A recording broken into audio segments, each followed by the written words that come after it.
나는 더 이상 이곳에서 살 수 없어. 그게 도대체 무슨 소리야? 너는 영국인이잖아. 나 한국을 괜히 다녀왔나 봐. 어떻게 해? 계속 눈물이 나서 안 멈춰. 내가 그러니까 그런 후진국 총구석에 가지 말라고 했잖아. 도대체 왜 내 말을 안 들어서 이렇게 걱정을 하게 만드는 거니? 한국으로 이민을 오는 외국인이 점점 늘어나고 있습니다. 하지만 이들의 가족 중에는 한국으로의 이민을 쉽게 이해하지 못하는 경우도 있는 것 같습니다. 아마도 한국을 직접 경험하지 못했기 때문인데요.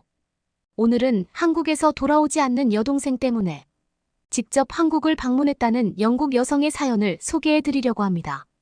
그녀는 영국이라는 천국을 버리고 한국에서 살겠다는 여동생을 이해할 수 없었다고 하는데요. 하지만 막상 한국을 방문해 본 그녀는 곧바로 큰 충격을 받을 수밖에 없었다고 합니다. 과연 그녀에게 무슨 일이 있었던 건지 함께 살펴보겠습니다. 영국 여성의 사연입니다. 감동의 모든 것 애청자 여러분. 영상 시작 전 좋아요와 불우이웃을 위해 끝까지 시청 부탁드립니다. 안녕하세요. 제 이름은 마네입니다. 영국에서 작은 햄버거 가게를 운영하고 있어요. 제 아래로는 3살 터울의 여동생이 있는데 사실 지금 하려는 이야기의 주인공은 제가 아니라 바로 여동생입니다. 여동생의 이름은 선샤인이죠. 선샤인은 현재 한국에서 살고 있는데요. 선샤인은 한국 유학을 마친 이후 영국으로 다시 돌아왔지만 끝내 적응하지 못하고 다시 한국으로 돌아갔어요. 저는 그런 동생의 행동을 납득하지 못했지만 몇 주 전 직접 한국을 경험해 본 이후 선샤인의 마음을 완벽히 이해할 수 있었답니다. 최근 한국 유학생들이 늘어나면서 저와 선샤인처럼 비슷한 상황에 놓인 사람들이 많을 것 같아요. 선샤인이 한국의 대학교로 유학 가겠다고 한 것은 고등학교를 졸업하기 몇 달 전이었습니다. 아마 동생 딴에는 굉장히 오래 고민하고 털어놓은 것 같았어요. 이미 마음을 단단히 굳혔더라고요. 저 역시 캐나다 유학 경험이 있었기 때문에 반대하는 가족은 없었어요. 우리 가족 구성원 모두 새로운 경험에 대해 굉장히 열려있는 사람들이거든요. 하지만 적어도 선샤인이 구체적인 계획을 세웠으면 하는 마음에 우리는 꼬치꼬치 물어보기 시작했어요. 어린 마음에 아무 생각 없이 계획한 유학이 아닐까 걱정됐거든요. 동생이 생각보다 꼼꼼히 생각해놨더군요. 이미 선샤인은 완벽한 구상을 마친 상태였어요. 선샤인은 3가지 이유를 말했죠. 일단 선샤인은 고등학교 생활을 하면서 대학교 진학에 대한 고민이 많았던 상태였어요. 그런데 새로운 도전과 경험을 하고 싶었고 어디서부터 시작해야 할지 막막하게 생각하던 중 한국 대학교로 유학을 가야겠다는 결심이 섰다고 하더라고요. 첫 번째로 선샤인은 한국어에 관한 관심이 약간 있던 상태였어요. 이전에는 몇 차례 한국 여행을 다녀보았지만 한국어를 본격적으로 배워본 적은 없었죠. 그래서 선샤인은 한글을 배우기 위해 한국의 고려대학교로 유학에 가고 싶다고 했어요. 대학교에서 제공하는 한국어 교육과정을 통해 한국어 실력을 향상시킬 수 있다면서요. 그래서 자기는 한국어로 된 책이나 영화를 보면서 귀가 뜨이기 위해 이미 노력하고 있다고 하더군요. 한국 콘텐츠를 자주 보기 때문에 한국의 문화와 사회에 대한 이해도도 꽤 높은 상태니까 적응 문제도 걱정 없다고요. 그리고 무엇보다 한국의 독특하고 매력적인 문화를 경험하고 싶었대요. 한국의 전통적인 음식이나 의상, 그리고 축제 같은 걸 즐겨보고 싶다고요. 특히 저녁에 한국의 궁궐을 구경하는 체험이 그렇게 하고 싶다고 하더군요. 마지막으로 한국 대학교의 높은 수준의 교육을 받아보고 싶었답니다. 아무래도 영국에서는 수업료가 매우 높고 경쟁이 치열하기 때문에 진학하는 게 쉽지 않아요. 하지만 한국 대학교 등록금은 상대적으로 영국보다 저렴하고 전공 과목도 다양하게 제공되는 게 특징이었어요. 이것을 바탕으로 동생은 한국에서 가질 수 있는 취업 기회까지 노리고 있었죠. 우리는 생각보다 구체적으로 계획하고 있었던 선샤인의 모습을 보고 놀랐어요. 그리고 선샤인의 한국 유학을 지원해주기로 했습니다. 선샤인은 한국 유학 생활을 생각보다 더 잘 즐기는 듯 보였어요. 100이 주어진다면 200 정도 활용하고 있는 것처럼 보였죠. 워낙 새로운 사람들과 교류하는 것을 망설이지 않고 다양한 문화와 관습에 열려있는 아이였기 때문에 어쩌면 당연한 걸지도 모르겠네요. 하지만 문제는 선샤인이 한국 유학 생활을 마치고 영국으로 돌아온 후였습니다. 당시 가정에 문제가 생기면서 동생이 집으로 돌아올 수밖에 없는 상황이었는데요. 한국에서 취업 준비까지 진행 중이었던 동생에겐 청천벽력 같은 상황이었겠죠. 그래서 그랬던 걸까요? 선샤인은 영국에 돌아와서 영 적응하지 못하는 모습이었어요. 동생은 항상 한인마트에 갔고 한식이 아니면 입에 잘 되지도 않았어요. 한국에서 늘 먹던 음식이 그립다면서 영국에서 먹던 건 잘 안 들어간다고 하더라고요. 동생은 항상 스스로 요리를 하거나 한인마트에서 구매한 냉동식품을 조리해서 한식을 먹고는 했습니다. 심지어 영국에는 판매하지 않는다면서 해외 쇼핑몰에서 직접 구입할 정도였어요. 우리 가족은 점점 변화된 선샤인이 걱정되기 시작했습니다. 그리고 선샤인은 매일 핸드폰을 손에 달고 살았어요. 한국 친구들과 매일 영상통화를 했죠. 영국에 온 지 얼마 안 됐을 땐 한국 친구들과 통화하면서 항상 눈물을 흘렸어요. 동생은 매일 밤 악몽까지 꿀 정도로 한국 사람들을 그리워했죠. 사실 선샤인에겐 고등학교 당시 아픈 상처가 있거든요. 선샤인은 워낙 활발하고 부침성이 좋은 아이지만 영국 사회 분위기와는 조금 안 맞는 면이 많았어요. 선샤인은 정말 솔직한 편인데 때론 솔직함이 약점이 될 때도 있잖아요. 제가 생각하기에 영국은 솔직함이 약점이 되는 것 같거든요. 동생이 솔직하게 고백하면 오히려 선샤인을 얕보고 무시하는 친구들이 많았어요. 예를 들어 정말 몰라서 물어보면 그런 것도 모르냐고 왜 이런 질문을 하냐고 하죠. 선샤인은 영국 사람들은 앞에선 착한 척 친한 척하면서 뒤에선 너무 다른 것 같다고 눈물을 흘렸어요. 동생은 고등학교 생활을 무사히 마쳤지만 겉으론 웃으면서 속으론 매일 스트레스를 받았습니다. 그래서 한국 생활이 너무 좋았다고 하더군요. 한국에서 살 땐 솔직하게 얘기하면 오히려 더 가까워질 수 있고 또 적어도 싫어하면 싫어하는 티를 내지 영국처럼 앞뒤가 다른 사람이 많지 않다고요. 그 말을 듣고 단순히 선샤인은 영국보다 한국 분위기가 더 잘 맞나 보다 생각하고 넘겼어요. 한국에서 살다가 영국으로 돌아온 후 계속해서 한국에서 지냈던 시간을 그리워하는 동생을 보면서 제가 생각했던 것보다 심각한 상황이라는 걸 깨달았죠. 동생은 시도 때도 없이 한국 콘텐츠를 시청했어요. 매번 핸드폰 화면을 보면서 깔깔 웃고 있거나 한국 드라마나 영화를 보고 있었어요. 본인이 한국에서 살 때 재밌게 봤던 것들이라면서요. 처음엔 그렇게라도 하는 게 동생에게 마음 편한 쪽일 듯해서 가만히 놔뒀는데 아무리 시간이 흘러도 영국 생활에 적응하지 못하는 동생을 보면서 점점 걱정했습니다. 마치 향수병에 걸린 것처럼 보였거든요. 어느 날 동생은 자신의 방으로 조용히 저를 불렀습니다. 그리고 눈물을 흘리면서 말했어요. 자신은 진심으로 한국으로 돌아가고 싶다고요. 저는 충격이었습니다. 저는 동생이 강한 아이라고 생각해왔거든요. 적응하지 못하는 모습을 보여주긴 했지만 그래도 어느 정도 흐르면 또 금방 괜찮아질 거라고 예상했어요. 저는 무슨 일이냐고 물었습니다. 그러자 선샤인은 영국의 분위기에 다시 적응하지 못하겠다고 한국에서의 생활이 너무 좋았다고 말했어요. 여기에는 자신이 찾는 것들이 없다면서요. 저는 애써 선샤인의 말을 이해하려고 했습니다. 한국에서의 생활이 정말 좋았겠지만 이곳에서의 생활을 아예 포기하겠다는 얘기냐고 물었어요. 그러자 선샤인은 고민스러운 표정을 하다가 고개를 끄덕였어요. 부모님은 선샤인의 의견을 지지해주는 게 좋겠다고 판단하셨습니다. 하지만 저는 다른 입장이었어요. 동생이 어리광을 부린다고 생각했죠. 사실 얼마든지 영국에서 더 잘 살 수 있을 텐데 왜 다시 돌아가는지 이해가 가지 않았거든요.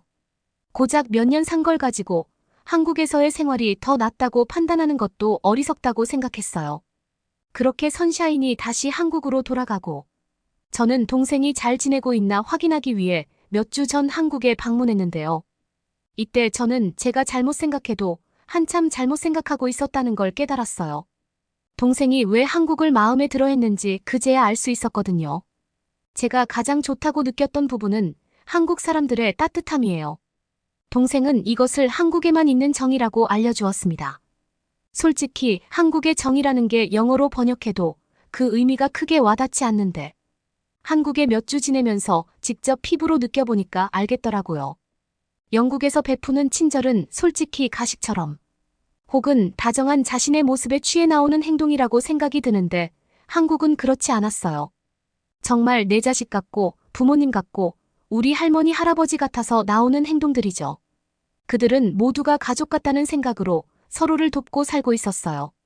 선샤인도 한국에 와서 이런 부분이 제일 인상 깊었다고 하더라고요. 그리고 동생이 왜 그렇게 한식을 좋아했는지 알게 됐어요. 원래 저는 자극적인 음식을 좋아해서 한국에 와서도 닭갈비나 떡볶이, 비빔밥 같은 음식만 먹었는데요.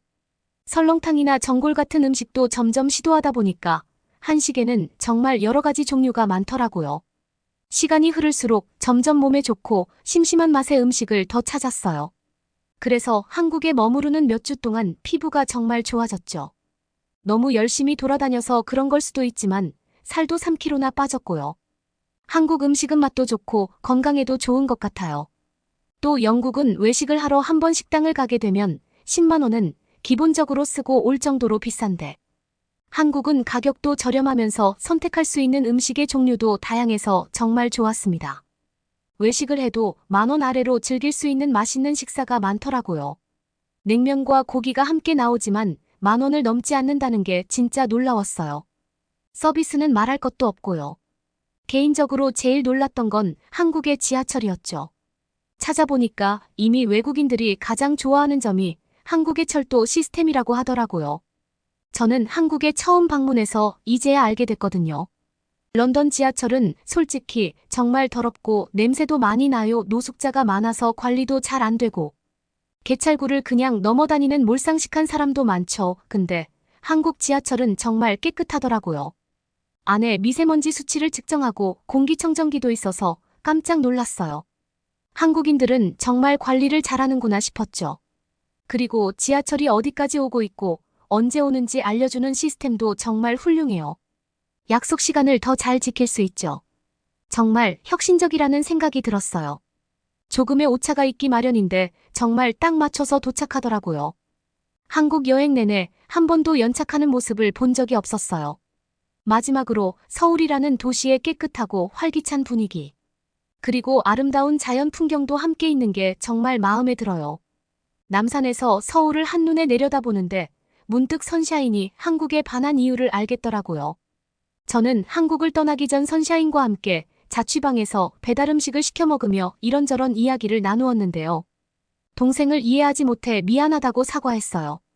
그리고 이제는 진정으로 너를 이해하게 됐다고 말해주었죠. 동생은 말없이 웃어 보였습니다.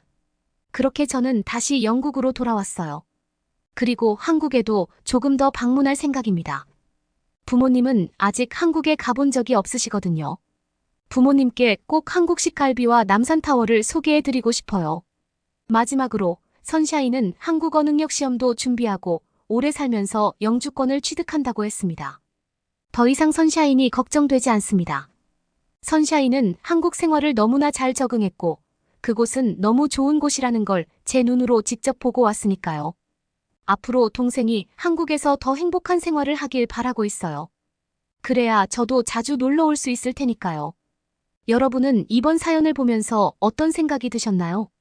동생을 이해하지 못한다던 이 영국 여성은 한국에 오자마자 동생의 생각에 적극 동의할 수밖에 없었는데요. 오히려 동생 때문에 한국에 자주 놀러 올 수 있겠다는 생각에 흥분하는 모습까지도 보여주는군요. 그러면 더욱 감동적인 다음 사연으로 넘어가겠습니다. 폴란드 어느 마을에 놀이터 놀고 있는 아이들을 부러운 시선으로 바라보는 딸을 기쁘게 해주려고 엄마가 노력하고 있습니다. 그때 한 동양인 여성이 다가와 말을 겁니다. 저기요, 실례지만 아이가 몇 살인지 알려줄 수 있을까요? 제가 당신의 딸에게 도움이 될 수 있을 것 같아 그럽니다. 아이의 엄마는 놀라며 당황하는데요. 이내 곧 눈물을 쏟습니다. 과연 이들에겐 무슨 일이 있었던 걸까요? 오늘 사연은 폴란드인 예나 씨가 제보해준 이야기를 바탕으로 재구성된 것입니다. 그녀와 그녀의 딸 루시퍼가 함께 겪은 기적 같은 이야기를 함께 들어보겠습니다. 안녕하세요.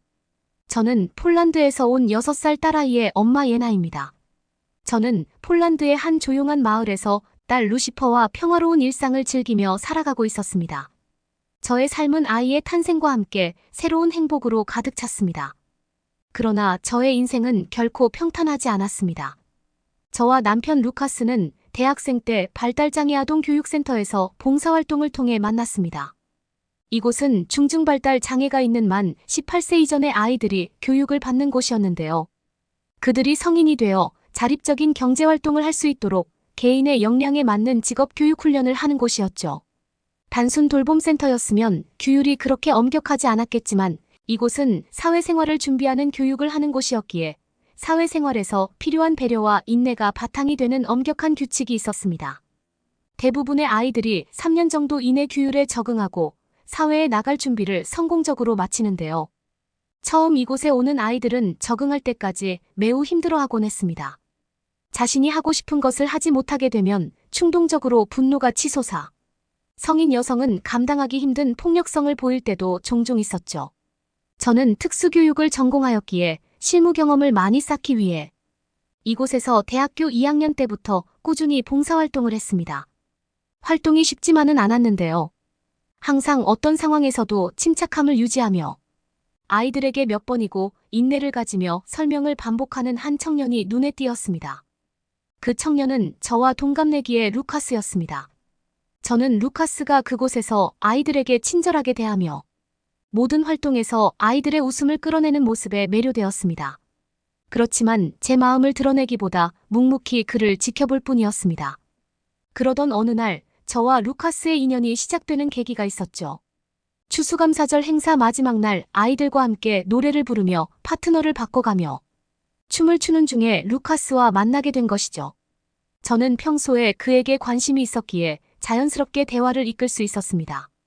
루카스 당신은 어떻게 그렇게 매 순간 침착하고 인내를 가질 수 있는 거죠?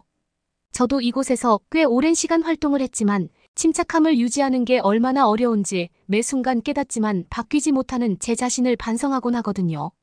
근데 당신은 항상 평정심을 유지하며 아이들의 입장을 잘 헤아리고 있더군요. 정말 대단하다고 생각했습니다.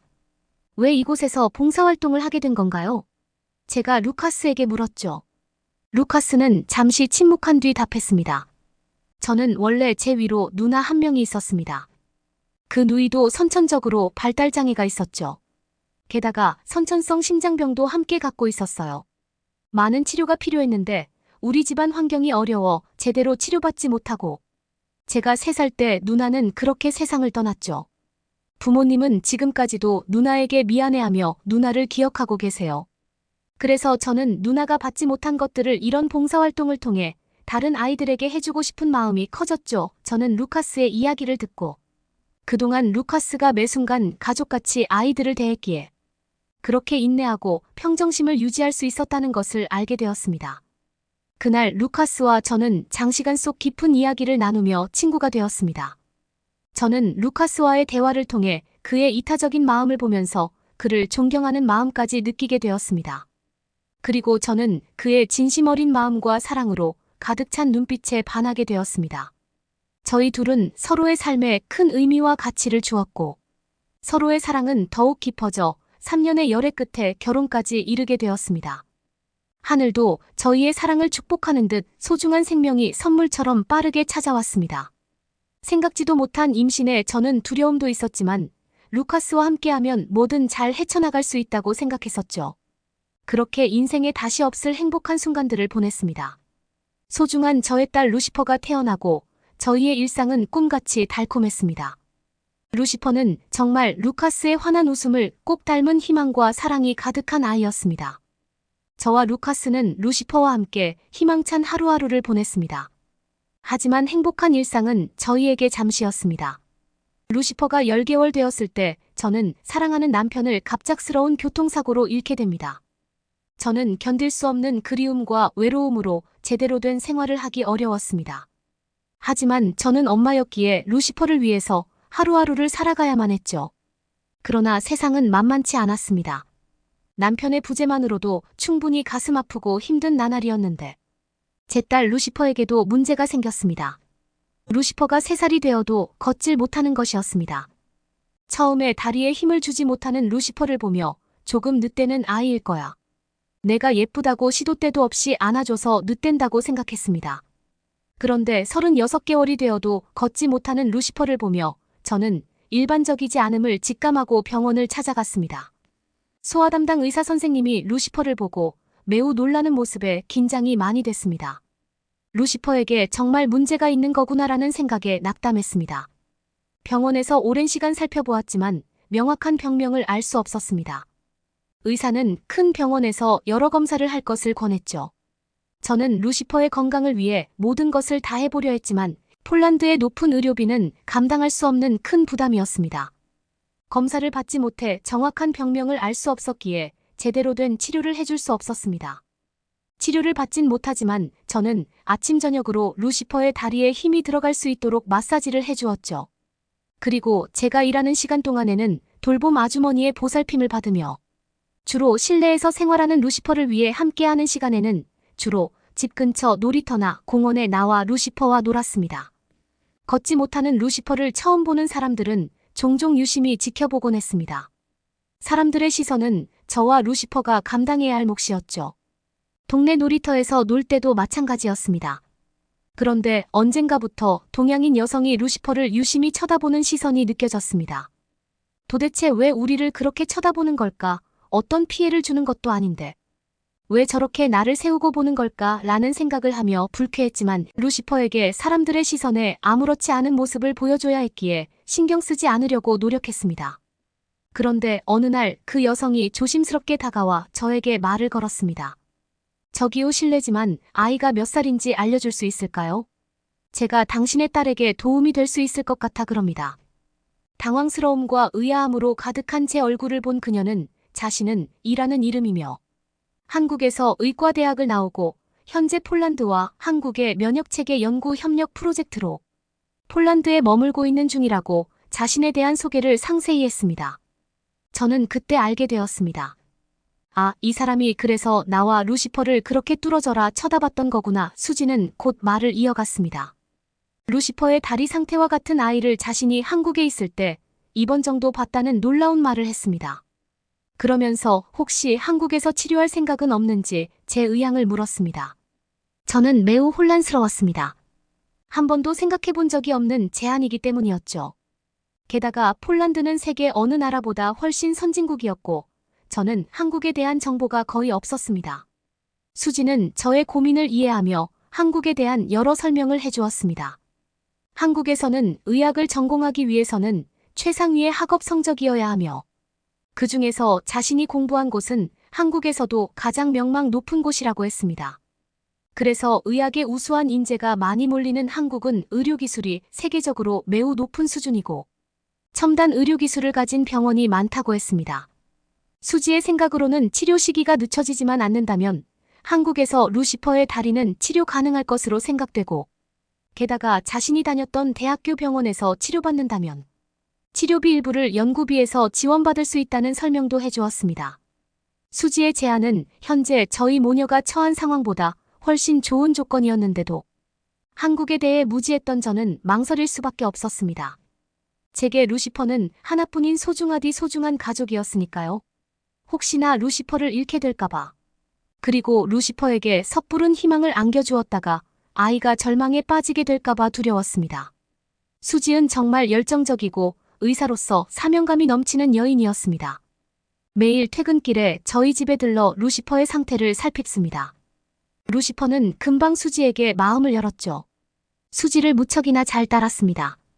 항상 외톨이처럼 지내던 아이가 수지가 오는 저녁 시간을 기다리고 수지가 좋아하는 수프를 매일같이 만들어 달라 하고 수지를 만나면 한없이 밝은 웃음을 짓는 모습에 저도 행복감이 느껴졌습니다. 저는 폴란드에서 루시퍼에게 해줄 수 있는 것이 아무것도 없었습니다. 그렇기에 한참을 고민하다 한국에서 치료받을 것을 결심하였습니다. 치료 시기가 더 늦어지면 이 기회를 놓칠 수도 있었기에 결심을 한 이상 한국에 하루라도 빨리 가야 했죠. 정말 많은 것을 도와줬습니다. 정말 저희 모녀에게 크나큰 은인이죠. 한국에서 치료를 받기로 결심한 지 2주 만에 저희는 한국행 비행기를 탔습니다. 6시간이 넘는 비행 끝에 도착한 한국의 모습은 정말 믿을 수가 없었습니다. 놀라움을 금치 못했죠. 수지에게 들었던 정보가 한국에 대한 지식의 전부였고 사실 수지는 한국 사람이었기에 한국을 조금은 더 부풀려 말한다고 생각하기도 했습니다. 나중에 혹시나 낙담하게 될까봐 저는 최대한 어떤 기대도 하지 않고 왔습니다. 그렇기에 한국에 대해 상상하고 있었던 어떤 이미지도 없었죠. 막연한 마음으로 왔는데 한국의 첫인상은 공항에서부터 정말 엄청났습니다. 곳곳이 자동화되어 있고 그야말로 최첨단의 모습이었던 것이죠. 사실 병원에 가기도 전에 한국에서 루시퍼를 치료할 수 있겠다는 희망이 생겼다고 해도 과언이 아니었을 겁니다. 그만큼 한국은 신뢰할 수 있을 정도의 미래, 도시 같은 느낌이었습니다. 수지의 도움으로 루시퍼는 한국의 권위 있는 종합병원에서 무료로 검사를 받게 되었고, 무릎 구부림 무능증 근디스트로피라는 희귀병 진단을 받게 되었습니다. 담당 의사 선생님이 루시퍼의 병은 희귀병으로 한국에서도 치료가 어려운 병이지만 치료한 경험이 있다고 말씀하셔서 저는 좀 안심이 되었습니다. 10개월 동안의 병원 생활을 하면서 결국 루시퍼는 스스로 걸음을 뗄 수 있게 되었습니다. 루시퍼가 걸을 수 있게 된 것도 기적 같은 일이었지만 10개월 동안 병원에서 주변 사람들과 간호사분들의 따뜻함은 정말 감동이었습니다. 말도 잘 안 통하고 한국 문화와 시스템에 낯선 우리 모녀를 위해 주변 모두 따뜻한 설명과 배려가 이어졌기 때문이죠. 퇴원 후에도 루시퍼는 재활치료를 지속적으로 해야 했기에 한국에 머물러야 했던 것도 있지만 우리 모녀는 다정한 한국이 좋아 치료가 끝나도 한국에서 계속 머물기로 결정했습니다. 우리가 받은 따뜻함을 꼭 한국에 보답하고 싶은 마음이 컸기 때문입니다. 하루하루 열심히 일을 하며 부족하지만 소소한 행복을 누리며 잘 살고 있습니다. 수입이 많진 않지만 한국에 있는 소아, 희귀병 아이들을 위해 저의 수입의 5%는 매달 기부하고 있습니다. 또한 2달에 한 번은 꼭 병원에 방문해 도움을 준 간호사분들에게 간식도 드리며 감사를 표하고 있습니다. 한국에서 받은 큰 사랑 앞으로도 잊지 않고 보답하며 살겠습니다. 지금까지 저의 이야기를 들어주셔서 감사합니다. 그러면 더욱 재미있는 다음 사연으로 넘어가겠습니다. 어떻게 하루 만에 이렇게 말할 수 있나요? 한국 병원 다 사기 아닌가요? 원인 모를 불치병을 가지고 불안하게 살고 있던 미국에 살고 있는 아테네에게 무슨 일이 있었던 것일까요? 안녕하세요. 저는 미국 하와이에서 가장 유명한 서퍼스 파라다이스라는 곳에서 해산물 요리와 아시아 퓨전 음식을 메인으로 하는 레스토랑을 운영 중인 아테네입니다. 하와이는 미국에서 제일 유명한 관광지로 아름다운 해변과 활기찬 도시 생활, 그리고 다양한 관광 명소로 많은 사람들에게 사랑받고 있습니다. 이곳의 서퍼스 파라다이스는 하와이에서 가장 유명한 해변으로 하얀 모래사장과 푸른 바다가 끝없이 펼쳐지며 서핑과 수영, 일광욕 등 다양한 해양 스포츠를 즐길 수 있습니다. 제가 사는 이곳은 정말 천의 낙원이라 불릴 만큼 경치가 좋습니다. 제가 살고 있는 미국은 워킹홀리데이라는 제도가 굉장히 발달되어 있는데요. 영어를 모국어로 사용하는 환경에서 생활하며 영어 실력을 향상시키고자 하는 아시아인들에게 인기가 많다고 합니다. 실제 생활 속에서 영어를 사용하며 자연스럽게 배우고 익힐 수 많은 젊은이들이 미국 워킹홀리데이 비자를 신청해 일하면서 돈도 벌고 여행도 즐기고 있죠. 다양한 국가에서 모인 사람들로 도시가 형성되니 견문을 넓히기에 좋아요. 다른 나라에서 온 워킹홀리데이 참가자들과 교류하며 국제적인 네트워크 구축할 수 있고, 워킹홀리데이 후 미국에서의 경험을 바탕으로 현지 대학이나 교육기관에 진학하는 경우도 많이 있습니다. 그래서 이곳의 사람들은 다양한 나라의 사람을 아주 많이 접하곤 합니다. 저는 학창시절에 부모님 2분이 모두 일찍 돌아가셨고 형제자매 또한 없어 늘 고독한 생활을 해왔어요. 하지만 부모님께서 돌아가시면서 남겨주신 보험금과 재산으로 다행히도 지금까지는 경제적으로 크게 어려움 없이 지내기는 했어요. 친가의 도움이 있었지만 혼자라는 외로움은 언제나 저를 따라 다녀 부모님이 돌아가시기 전 어린 시절 또한 행복한 기억이 별로 없었던 것 같아요. 허구한 날 이어지는 부모님의 싸움 넉넉치 않은 경제적인 상황. 그로 인해 친구들과 잘 어울리지 못했던 학창시절은 별로 떠올리고 싶지가 않아요. 하지만 제 외형 기본적인 분위기에선 자신감이 있어 보인다는 말도 종종 들었고, 내가 등장하면 주변이 밝아진다는 말이 있었을 정도입니다. 외모가 나쁘지 않다는 소리겠죠. 이곳에서는 사진 촬영이나 모델 제안도 종종 오곤 해요. 남들은 저를 레스토랑을 운영하는 젊은 사업가로 화려하게 생각한다고 하지만 행복하지 않았던 어린 시절로 인한 내면 깊은 곳에서 올라오는 불안과 우울, 공허 소외감은 언제나 내 삶에 큰 영향을 미쳤던 것 같습니다. 이런 것들로 인해 가장 크게 다가온 것은 바로 공황장애 같아요. 상담 치료를 늘 받으며 지내고 있는데 저에게 이런 말을 해주셨어요.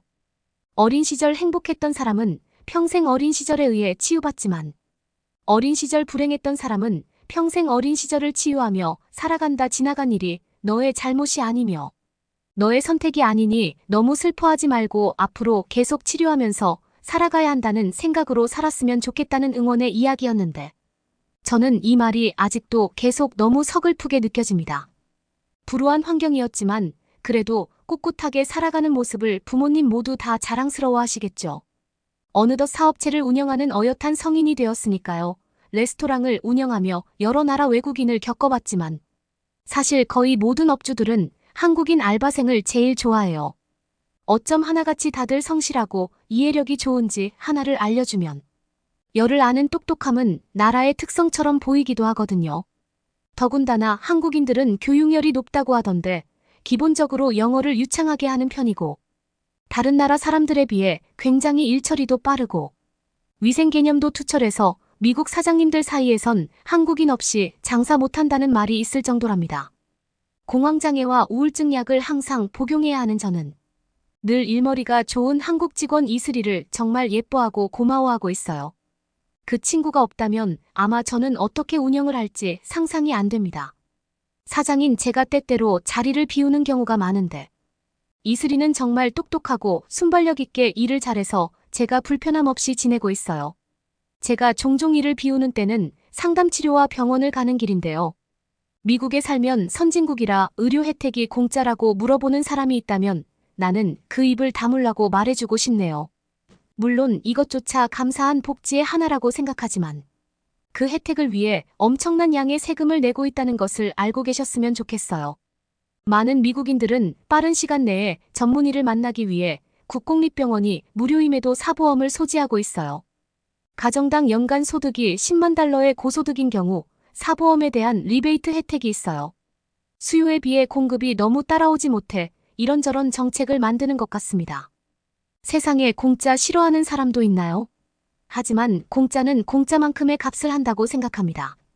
그래도 공짜가 좋은 것이라고 말한다면 무조건 좋은 것은 없다고 꼭 말해주고 싶어요. 미국에서는 사람들에게는 아프면 병원에 가지 말고 해변에 나가 햇볕을 쐬고 몸과 마음을 소독하면서 놀면 다 낫는다는 말이 있는데요. 비타민 D가 면역력을 주관하기 때문입니다.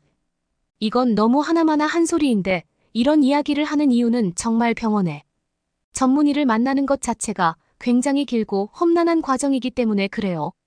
이곳에서 한국의 의료 시스템을 이야기 듣고 나면 정말 말도 안 되는 거짓말이야라는 이야기가 절로 나오곤 합니다. 뭐든지 빨리빨리 해결한다는 한국인들의 특징을 처음 들었을 땐 왜 그렇게 살지라고 생각하며 의문이 들고 이해가 가지 않았는데요. 여러 나라의 사람들과 많은 방문객을 매일 대하는 저희들 입장에선 정말 한국인 같은 성실함과 민첩함이 얼마나 부럽고 대단한지 모르겠습니다. 선진국인 미국의 더구나 도시인 이곳에서 의료 인프라가 이렇게 소도시 같은 경우는 정말 말도 안 되게 불편한 점이 많아요. 일단 아프다고 느껴져 진료를 받고 싶으면 동네 메디컬 센터에 방문해 가정의학과 미팅을 한 뒤 검사지를 수령하여 예약 후 검사를 진행하고 다시 가정의학과 미팅을 합니다. 그 후에 심각하지 않은 경우만 간단한 약 처방으로 끝나고 심각할 경우 전문의를 만날 수 있는 결과지를 수령하고 국공립병원 전문의 경우 무료 의사 선택은 불가능하고 세워라 내워라 기다립니다. 사립병원에서 전문의사를 빠르게 만날 수 의사 선택은 가능하지만 매우 비싸고 사보험을 들어야 합니다. 듣기만 해도 머리가 아프시죠? 거기에 보험 청구를 위한 서류 절차나 보장 범위 등이 자세하지 않아 이걸 알기엔 너무 많은 시간이 소요되어 대부분이 병원을 가기를 포기하는 거죠. 하지만 저는 오랜 기간 치료를 받아오고 있어 아는 것뿐이지. 가끔 타국에서 온 워킹홀리데이 학생들이 병원 진료를 원하는 경우 좀 안타깝기도 해요. 중국에서 이민을 온 가족이 있었는데 무좀이 심해서 병원을 찾았다고 해요. 무료 진료를 받으니 정말 기본적인 약 처방으로 관리를 하라는 답변만 받았다고 하더라고요. 원인을 찾지 못해 결국 통증에 시달리다가 발가락을 절단하는 일까지 생기고 말았는데요. 사보험이 없던 그들은 치료를 위해 전 재산을 모두 날리고 중국으로 돌아갔다는 안타까운 이야기를 들었습니다. 그런데 제가 들은 한국의 이야기는 마치 정말 사기 같았죠. 한국에서는 감기에 걸리면 이비인후과에 가서 접수를 하고 의사 선생님을 만나서 바로 진료하고 약 처방 후 그때 만나는 의사들은 모두 전문이라고 하죠. 전문이라서 바로 진단을 내리고 치료를 해주는 논스톱 서비스. 어떻게 고작 감기 증상을 가지고 전문의를 만나 바로 진단받을 수 있는지 거짓말처럼 느껴졌습니다. 저는 이런 나라가 있다는 것에 정말 경악을 금치 못했어요. 미국은 응급이 아닌 이상 처음 병원을 가면 의사를 바로 만날 수가 없거든요. 바쁜 일상을 살아가며 지내고 있는데 정말 다양한 사람들을 많이 만나다 보니 스트레스가 이만저만이 아닌데 공황 증세는 좋아질 기미가 보이지 않고 컨디션도 너무 좋지 않은 거예요. 이것저것 영양제도 먹고 운동도 많이 했지만 공황과 불안은 늘 저와 함께였어요. 이러니 제대로 된 연애도 할 수 없고 누군가를 만나 가정을 꾸리고 싶다는 생각을 해봤지만 일찍 돌아가신 부모님을 생각하면 만나고 이별하는 것 자체의 공포가 저에겐 있어요. 그래서 늘 다들 저를 보고 화려한 삶을 산다고 하지만 저는 매우 슬퍼요. 누군가를 만난다는 것이 너무 우울증 약을 계속 복용하다 보면 신체 리듬이 원활하지 않을 때가 많아요. 몸이 점점 붓기 시작하고 말할 수 없이 졸리더니 그러더니 소화도 잘 안 되기 시작하고 몸 전체가 늘 물이 젖은 스펀지처럼 축 늘어지는데 일상생활이 힘들어 어찌기까지 이곳의 의료를 잘 이해 못하는 이슬이는 왜 병원에 가서 적극적으로 치료하지 않냐며 저를 많이 걱정해 주었어요. 저는 사보험도 가입되어 있고 일주일에 내는 보험료만 해도 어마어마한 액수인데요. 이곳에서는 웬만해서는 약국 매대에서 쉽게 구할 수 있는 약을 먹고 쉬면서 낫기를 바라는 자가치유를 하는 게 다반사입니다. 아파서 전문의를 찾아가는 경우는 정말 심하게 아파야만 가능하다고 할까요? 전문의 진찰 및 상담 비용만 해도 100불에서 300불 사이로 우선자가 부담한 뒤 지불한 비용에서 30에서 50%가량을 메디케어 환급받는 시스템이기 때문에 저 같은 증상은 스스로 낫기를 바라는 게 최우선이에요. 일찍 돌아가신 부모님을 생각해보면 나에게도 닥칠 일일까? 해서 두렵기만 합니다. 제가 아파서 쉬고 싶으면 오로지 믿을 사람은 이슬이 하나였다니까 이슬이 말을 듣고 병원 검사를 요청하려 하는데 메디컬 센터에서 늘 간단한 소화제와 진통제 정도만 처방을 해주고 전문 의사를 만나는 건 쉽지 않았어요. 어느덧 벌써 이슬이가 워킹홀리데이 온 지 3년이 넘어 한국으로 돌아가겠다고 하는 겁니다. 이슬이는 저에게 편지까지 써주며 그동안 정말 고맙고 덕분에 잘 지낼 수 있었고 돈도 많이 모았고 그동안 영어 실력도 많이 늘어 한국에 원하던 곳에 기업에 취업을 할 수 있을 것 같다고 하며 한국에 가려고 하니 고생할 제가 걱정이 된다고 하며 한국에서 엄마가 힘내라고 보내준 영양제를 저에게 꼭 먹으라며 주더라고요. 이슬이의 마음이 너무 고마워서 둘이 한참을 부둥켜 안고 울었는데요. 이슬이가 준 선물은 한국의 왕실에서 건강을 위해 먹었다는 홍삼이라는 거였어요. 빨간 보자기에 싸서 곱게 보내주신 엄마의 성의를 왜 나를 주냐고 하니 힘들어하는 저를 두고 가는 게 마음에 많이 걸린다고 이거 먹고 기운내고 휴가 때는 꼭 한국에 놀러 오라고 하더라고요. 이슬이의 마음이 너무 예쁘고 감동스러워 저도 그동안이 고마움을 퇴직금으로 충분히 표시했어요. 그렇게 이슬이가 가고 난 뒤 새로운 직원 운영을 했지만 이슬이처럼 일머리가 빠르고 친절하고 성실한 직원은 좀처럼 찾기 어려웠어요. 그러다 보니 스트레스가 과중돼서일까요? 저는 점점 더 건강이 안 좋아지고 하더니 공황 증세가 더욱 심해져 안 되겠다 싶어 매장을 전문 매니저를 고용하고 잠시 휴식을 갖기로 했어요. 이슬이가 가고 난 뒤 먹었던 홍삼이 저에게 참 좋은 효과를 가져다 주기도 했지만 이미 이곳의 사립병원 여러 곳을 돌아봐도 딱히 어떤 결과를 듣거나 처방을 받은 게 없습니다. 한국에 사시는 분들은 이해하시려나 모르겠어요. 그렇게 6개월이 지나고 건강이 더 악화되니 이제 더는 참기 힘들어 사립병원을 예약하고 진료를 받지만 여기라고 해서 결과가 빠른 건 아니에요. 이러다 죽겠다 싶어 방법을 찾다 보니 한국이 떠올랐어요. 이슬이에게 연락하니 건강이 안 좋아진 것을 너무 걱정하며 당장이라도 한국으로 오라고 했어요. 이곳에서도 한국의 의료 시스템이 굉장히 합리적이고 의료 수가가 낮다는 이야기를 많이 들어 한국으로 의료 관광을 간다는 이야기를 많이 들었는데 저도 이번 휴가는 한국으로 의료 관광을 떠나보려 합니다. 드디어 한국행 비행기에 올랐습니다. 거대하고 깔끔한 공항 그리고 친절한 사람들을 보며 딱 이슬이가 생각났어요. 정말 한국은 사람도 공간도 모두 마음에 드는 곳이네요. 인천공항에서 이슬이를 만나 서울에 이슬이가 예약해둔 병원으로 가면서 그동안에 있었던 일을 끊임없이 그랬더니 저는 벌써부터 마음이 편안해지고 숨이 잘 쉬어지는 거 있죠. 대화를 나눌 사람이 필요했던 것 같아요. 장시간 비행을 했는데도 너무 신이 나고 두근거렸어요. 이곳에서 정말 대장정의 의료관광이 될 것 같아 마음먹고 준비해왔기 때문에 우선은 건강검진부터 시작하겠습니다. 건강검진센터에서 코디네이터를 통해 설명을 들으니 검사 중 발견되는 간단한 용종 같은 것은 검사와 동시에 제거도 할 수 있다는 놀라운 이야기를 들었어요. 한국의 병원 시스템이 이렇게나 발전되어 있다니 너무 좋은 곳을 예약해 준 것일까요? 저는 한국과 미국의 차이가 이렇게도 큰 것인지 정말 어지럽기까지 했어요. 검진의 결과가 나왔는데 갑상선 기능 저하증이 있고 다낭성 난소 증후군과 철결핍성, 빈혈 등 생활 습관과 면역력에 밀접한 관계가 있는 것들이 다들 조금씩 나온 상황이며 어떠한 것도 특별히 중병처럼 여겨지는 의심질환은 없다는 결과를 들으니 뭔가 허무하기도 하고 이상하기도 했는데 이때 병원 코디네이터께서 한국에서는 이렇게 2년에 한 번씩 국가에서 건강검진을 실행해서 큰 병으로 가기 전에 막는 역할을 잘해주고 있는 것이다.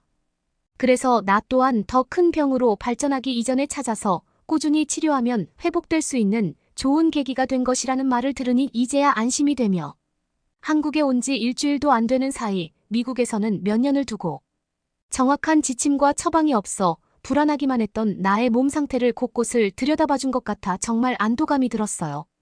이슬이도 다행히 큰 병이 아니라 조금만 노력해서 회복하면 좋겠다고 엄청 좋아해주는데 이런 자매가 나도 한 명 있었으면 좋겠다 하는 생각까지 들며 눈시울이 붉어졌습니다. 왜 부모님은 나를 혼자 두고 가신 건지, 그 불안함과 공허한 세월이 나에게 이런 병을 주지 않았나 하는 원망도 들면서 말이죠. 이곳에서 당분간 갑상선 치료와 다낭성 증후군 등을 치료해야 하는데 사실 이건 크게 치료가 어려운 게 아니라서 운동하면서 처방받은 약 잘 먹으면 되는 일이라 저는 이곳에서 체력 단련을 하며 지내기로 했어요. 미국은 비싼 의료비에서도 치과가 정말 악명 높은데 그래서인지 저는 스케일링을 안 한 지 4년이 넘은 것 같아요. 이야기를 하면서도 부끄럽네요. 이번에 치과로 가서 스케일링과 충치치료 3개를 같이 했는데 다 해서 비용이 40만 원 정도 나왔는데 영수증을 보고 정말 너무 놀랐어요. 미국에서였으면 10배 이상은 나왔을 거라 생각하니 한국에 더 오래오래 살고 싶어지네요. 미국에서도 한국처럼 그럼 개인 보험이 있어 암 수술처럼 큰 치료를 받으면 거의 무료로 수술할 수 있는데 이 보험료라는 것이 엄청나게 비싸고 이 보험 또한 없는 사람이 많고 나중에 돌려받는 혜택 또한 없는데 한국은 여러 가지로 합리적이고 좋은 복지 혜택이 많다고 생각해요. 한국은 환자가 병을 키우지 않아도 되는 시스템 전문의에게 진찰을 받기까지의 소요 시간이 가장 짧고 최첨단 의료 디지털화로 숙련된 수술과 시술을 쉽게 받을 수 있는 거기에다가 한방의료까지 합친다면 이것은 정말 전 세계에서 최고로 선진화된 시스템이구나. 이번에 느낀 탄탄한 의료 서비스로 국가가 국민의 건강을 챙겨주니 웬만해선 근로 능력을 상실할 수가 없는 것 같네요.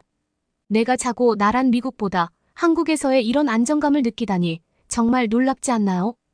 이곳이야말로 선진화된 의료 시스템으로 복지국가라는 생각이 들더라고요. 그러면서도 한국은 생활물가가 저렴하고 안전한 곳이잖아요. 이쯤 되니 제가 정말 한국으로 워킹홀리데이를 오고 싶은 심정이네요. 아니 저 그냥 여기서 한국 남자 만나 정착하고 싶어요. 이렇게 잔병치레 많이 하고 불우한 환경에서 지냈던 제가 한국에 간다면 사랑하는 사람을 만날 수 있을까요? 한국 남자들이 저를 좋아해 줄까요?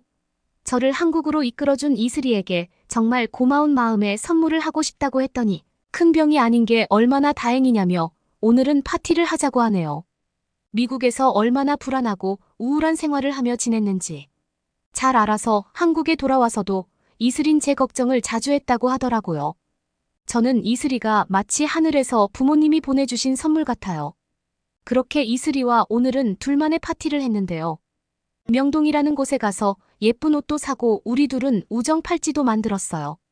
늦은 시간에 사람도 많고 엄청 복잡한데 거리에 음식도 많이 있어서 구경하는 재미가 있네요.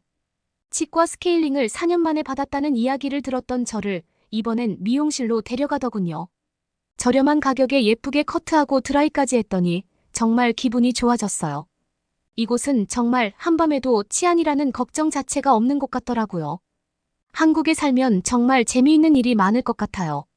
면역력이 떨어진 저에게 몸보신을 시켜주고 싶다고 설렁탕이란 걸 같이 먹으러 갔는데요. 설렁탕은 한국 사람들이 체력을 보호하기 위해 자주 먹는 음식이라는데 비주얼이 정말 이상한 거예요. 우유에 고기가 빠진 것 같아 고개를 절레절레하며 손살에 쳤는데 이슬이를 믿고 먹어보았답니다.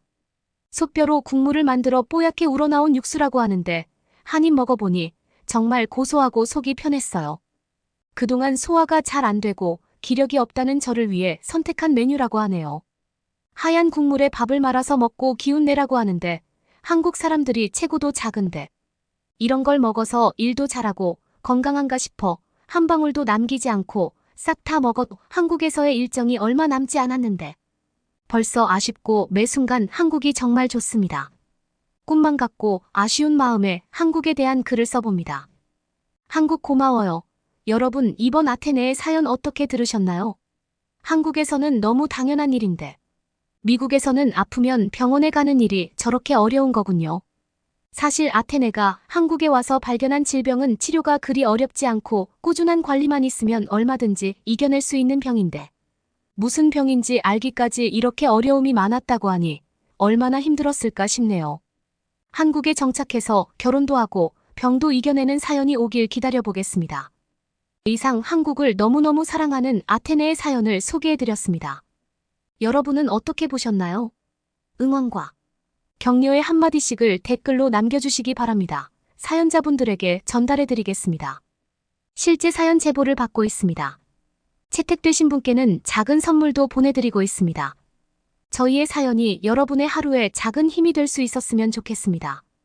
감동적인 사연을 주변 분들과 이야기 나눠보세요. 더욱더 좋은 영상으로 다시 찾아뵙겠습니다.